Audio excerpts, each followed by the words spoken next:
তো dear friends, আমি air স্যারের আন্ডারে পড়ছি জেই মেনের জন্য। তো দেখো, আমি আরো দুটো কিছু নতুন ভেরিয়েশন নিয়ে এসেছি ইলেকট্রিক ফিল্ডের উপর। তাহলে ফার্স্ট কোশ্চেন হচ্ছে, এখানে ব্লক আছে, তার মাস এম আর এটা তার চার্জ পজিটিভ কিউ। তো আর ইলেকট্রিক ফিল্ডের ডাইরেকশন উপরের দিকে, তাহলে এটার ফোর্স কত হলে এটা উপরের দিকে চলে যাবে? তাহলে ব্লকস লিফট অফ।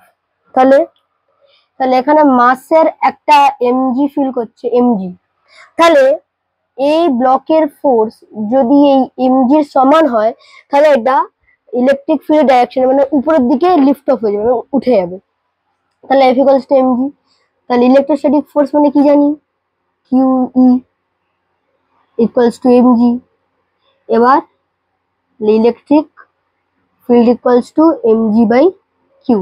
যদি কিউটাকে এই পারে নিয়ে চলে আসছে, তাহলে electric field equals to MG by Q. এই হয়ে গেল।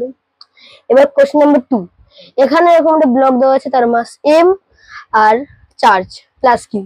তাহলে কত এর ফোর্স হলে ইলেকট্রিক ফিল্ডের ডাইরেকশনে মুভ মানে স্টার্ট করবে মুভ করতে? তাহলে এখানে দেখো ব্লক স্টার্টস টু মুভ। তাহলে এই পিছনের দিকে একটা এফএস ফ্রিকশনাল ফোর্স কাজ করছে। তাহলে এই ব্লকের ফোর্স যদি এফএস মানে ফ্রিকশনাল ফোর্সের সমান হয়, মুছে দিলাম, তো যদি ফ্রিকশনাল ফোর্সের সমান হয়, তাহলে এটা একমাত্র এই দিকে মানে মুভ করতে স্টার্ট করবে। তাহলে ফোর্স হচ্ছে কিউই